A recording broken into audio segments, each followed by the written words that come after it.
Nos da mucho gusto saludar a los integrantes de la Liga Mexicana de Defensa de los Derechos Humanos, la LIMED. Se encuentran Adrián Ramírez y Astrid Virginia Fuerte para hablar de algunos pues anomalías en la Fiscalía de Morelos,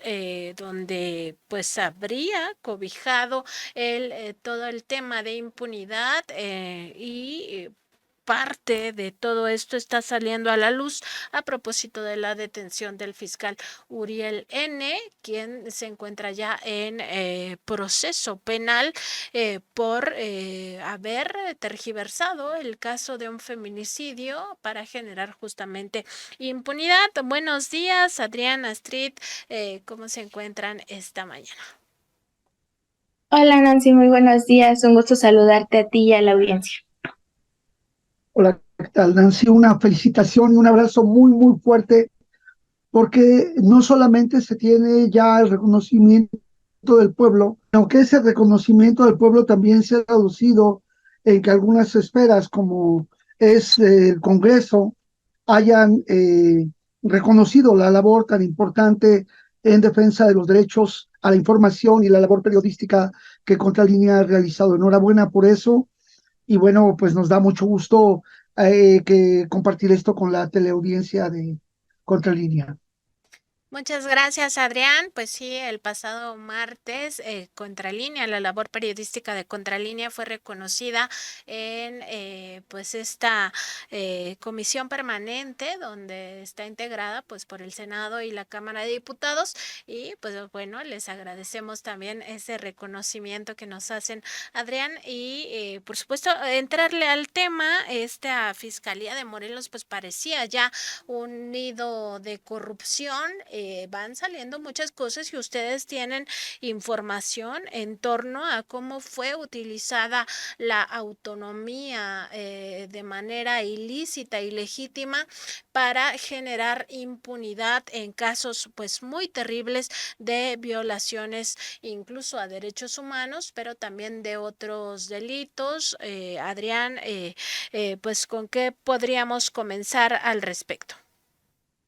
Bueno, me parece que valdría la pena como hablar sobre algunos datos duros relacionados con la Fiscalía General de Justicia del Estado de Morelos y después partir de la parte particular a generalizar sobre la situación. En casos de tortura tenemos un rezago muy amplio en el Estado de Morelos con casos que tienen más de 20 años, ya 2 décadas, en las que se está buscando que se atienda el tema de la tortura y hay algunos datos duros que los medios de comunicación han recuperado y que Astrid nos hará comentarios.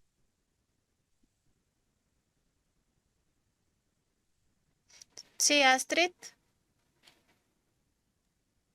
Sí, bueno, yo ahorita para empezar y hacer esta generalidad que menciona el doctor, yo quisiera comenzar de manera específica hablando sobre esta fiscalía que es especializada en la investigación en el delito de la tortura. Nosotros hemos tenido la oportunidad de realizar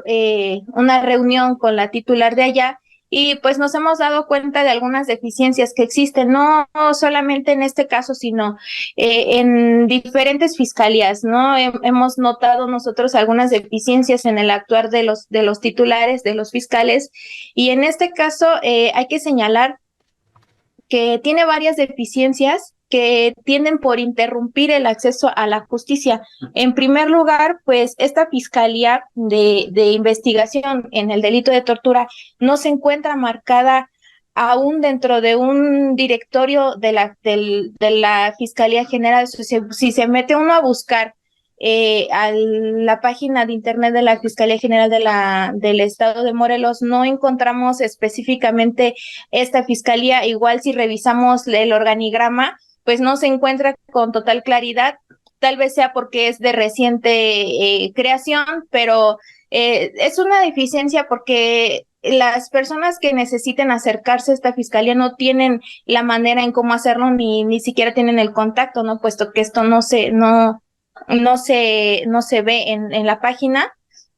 Y aparte, es importante también señalar que porque se debe de procurar que cada dependencia de esta Fiscalía General de Morelos tenga pues las condiciones necesarias, ¿no? Y óptimas para ejercer en plena libertad y capacidad sus funciones. Y se debe de brindar también un espacio adecuado a algo con lo cual esta fiscalía pues no cuenta, ¿no? El titular o la titular trabaja en un pequeño cubículo, no es muy grande, es demasiado pequeño realmente, y no cuenta con asistentes, no hay nadie que pueda dar información acerca de horarios, de contactos, o sea, no existe algo en específico. Y ¿por qué menciono esto? Pues porque repercute de alguna manera en la labor que los fiscales, además, claro, de otros factores que tiene que ver también pues con su formación, con la capacitación que ellos tienen, pues en primera instancia es solo una persona, ¿no? La que se encarga de ver todos estos temas de tortura, y esto deja ver el vacío legal también que existe dentro de este intento de impartir justicia y de investigar este tipo de delitos. También, por otra parte, otro tema que hay que señalar es que los fiscales, de lo que nosotros hemos conocido o hemos visto, que no están totalmente capacitados para atender ciertos casos, como el tema de tortura, etcétera, porque en la mayoría existe un conflicto de intereses detrás, ¿no? Ahí vemos que de repente está el amigo del fiscal y no quieren que se sepa que él o tal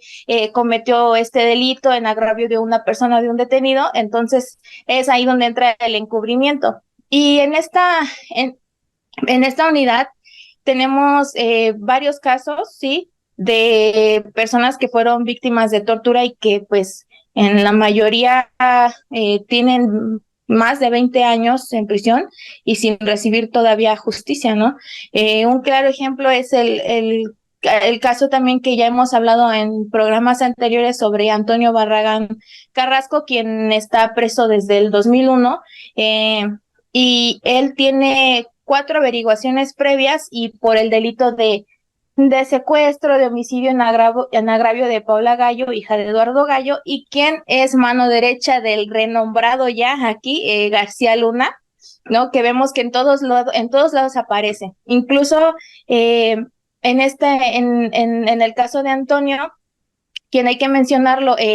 fue el fabricado culpable, ¿no? Porque el delito existía, pero pues a él lo detuvieron inculpándolo de ese delito sobre el secuestro y el homicidio de Paola Gallo. Hay que mencionar que en este caso, el mismo Eduardo Gallo, con ayuda de García Luna, entró a torturar a Antonio dentro de la cárcel. Entonces ahí vemos también, se vuelve a retomar todavía esta parte de la corrupción y de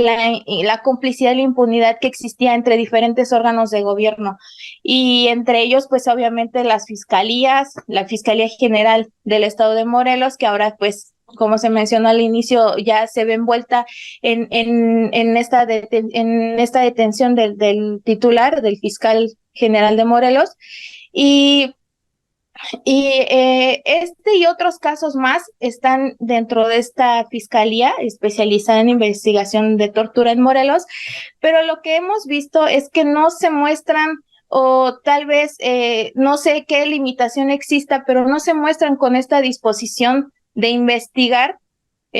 por ejemplo, en el caso de Antonio, ¿no? Cuando notamos que ni siquiera tienen claro el contexto del caso, cuando no se tiene siquiera, o no tenemos nosotros la certeza de que si por lo menos se ha leído el expediente de Antonio, pues parece que lo tiene archivado, ¿no? Entonces, son pequeños detalles que nosotros nos hemos dado cuenta y que dan cuenta de la ineficiencia también por parte de los titulares que no se encuentran capacitados para realizar la labor. En cuanto también otra cosa que nos llamó a nosotros la atención fue cuando la fiscal nos cuestiona, dejando por un lado la presunción de inocencia, si nosotros tenemos la certeza de que Antonio realmente sea inocente, ¿no? A pesar de que nosotros, pues, en todo este camino que se lleva recorrido de más de 20 años en el tema de Antonio, pues hemos visto que realmente, pues sí, ¿no? Es una víctima más de las secuelas precisamente de este viejo régimen, pues hemos visto que este Antonio está injustamente, ¿no? Entonces, ella nos dice que si nosotros estamos seguros completamente de que él es inocente, dejando por un lado esta presunción de inocencia y partiendo de prejuicios de que los derechos humanos, quienes nos encargamos o las organizaciones que defienden derechos humanos, defendemos delincuentes. Y esto es un estigma que se ha venido marcando mucho en la sociedad y llama mucho la atención que quien se supone que debería de investigar estos temas tenga ese prejuicio. Y no hablo nada más de la fiscal de Morelos, sino de muchas fiscalías, ¿no? Muchos titulares y así tienen este estigma. Pero hay que mencionar también que en las cárceles hay muchas personas inocentes y lejos de si son inocentes o no, si durante el proceso se violan los derechos, pues a nosotros como organizaciones que precisamente están ahí para velar, cuidar y hacer que se respeten estos derechos, pues tenemos que hacer que esto se lleve a cabo, ¿no? Que los derechos sean respetados y no sean violentados. Entonces, creo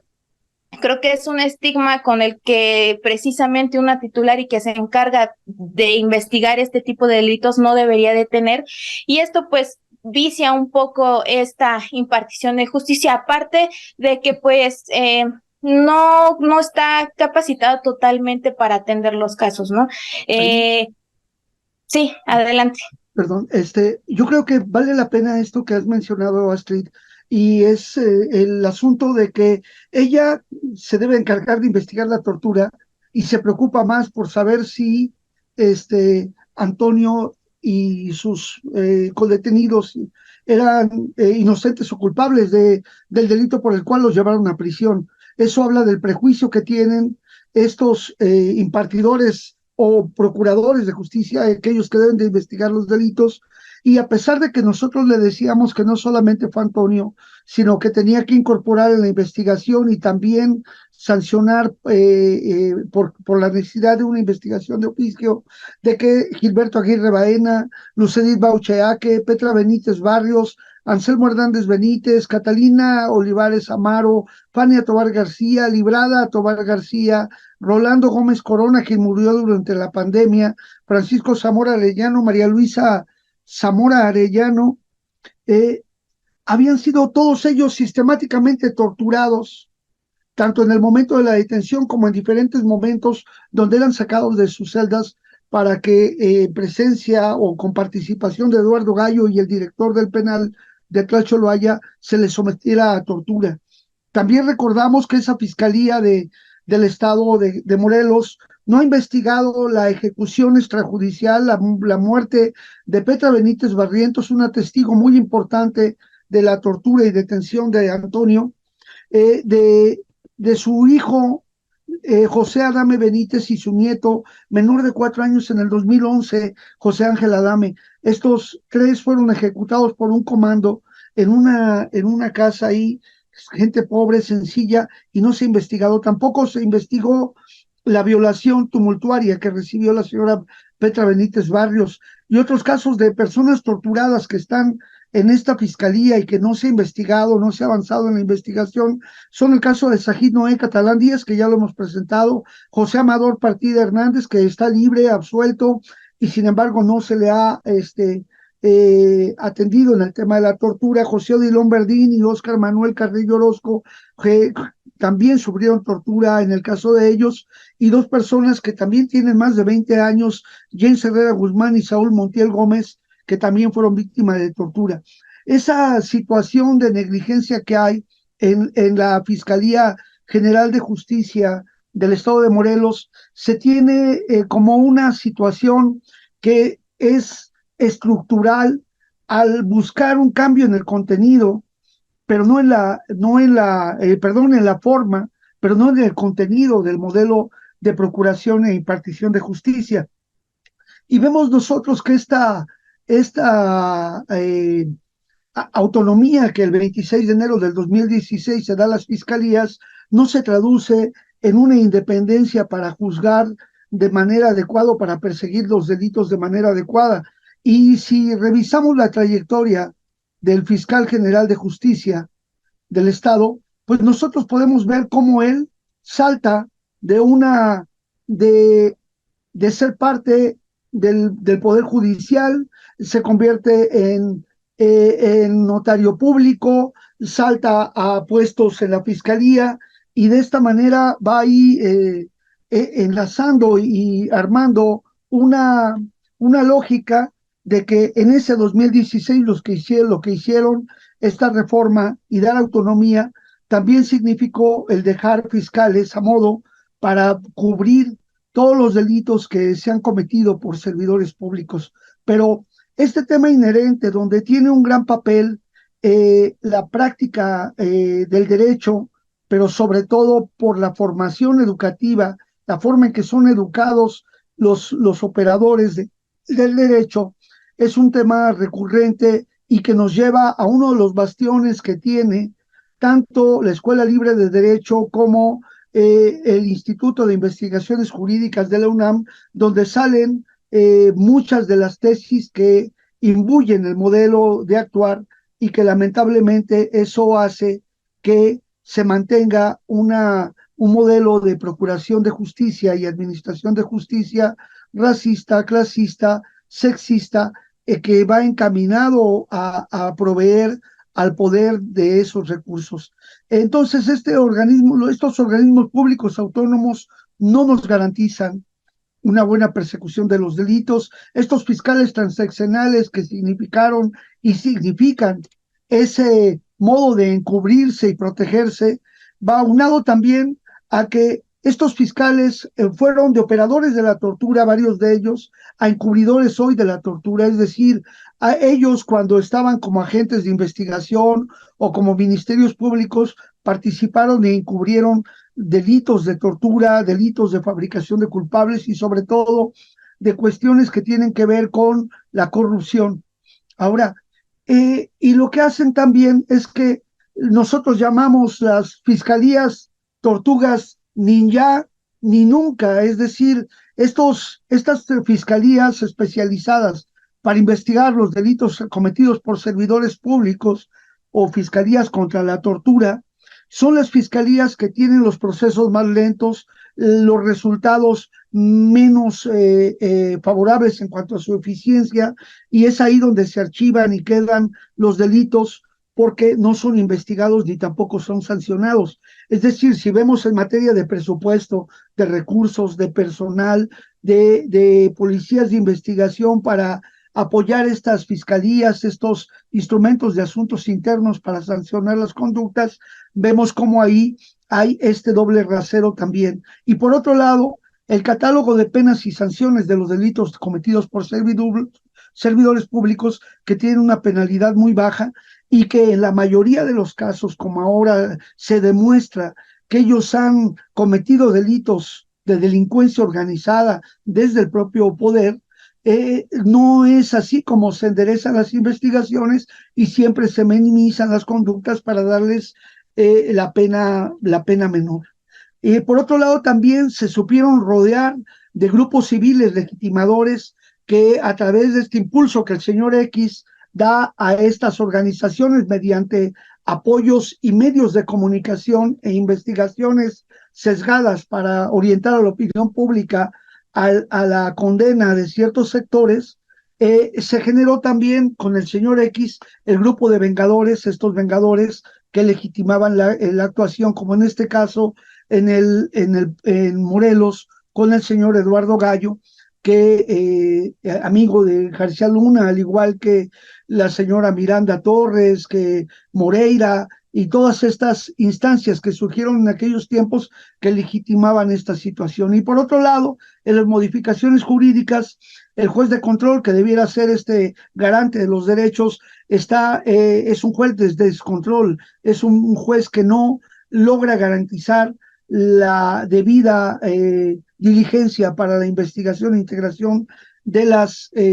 situaciones que se dan al perseguir los delitos, y lo peor también es que como comparsa los organismos públicos autónomos de derechos humanos son cómplices, como es el caso de la Defensoría de la Comisión Estatal de Derechos Humanos del Estado de Morelos, que reiteradamente le hemos solicitado que investigue casos de tortura y estos son ocultados. Ese es el modelo que estamos viviendo y reproduciendo lamentablemente con esta situación de la Procuración de Justicia y que nos debe llevar de manera muy importante a buscar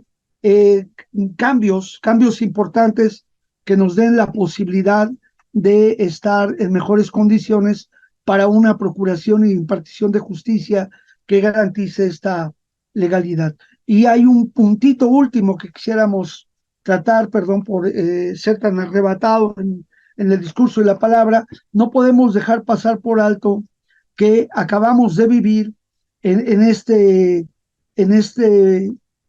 en este 6 y 9 de agosto, el recordar las bombas atómicas de Hiroshima y Nagasaki, la responsabilidad de Estados Unidos como responsable de delitos contra la humanidad,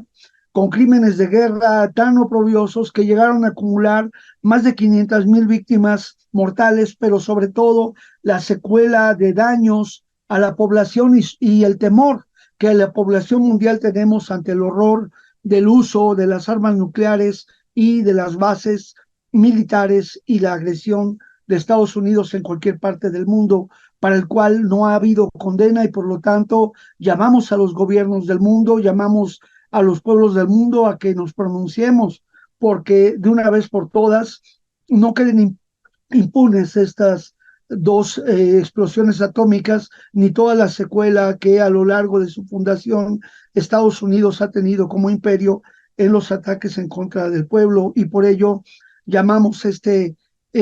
próximo 16 a la Embajada de Estados Unidos a que estemos presentes para pronunciarnos por la libertad de los prisioneros del imperio, Alex Saab, Julian Assange, Simón Trinidad, y también contra las medidas coercitivas unilaterales del gobierno de Estados Unidos que aplica en el mundo. Pues esta es nuestra colaboración el día de hoy, Nancy, y gracias por brindarnos el espacio. Les agradecemos mucho a Adrián Ramírez y a Astrid Virginia Fuerte, integrantes del ALIMED, por esta colaboración. Que pasen buena tarde. Muchas gracias.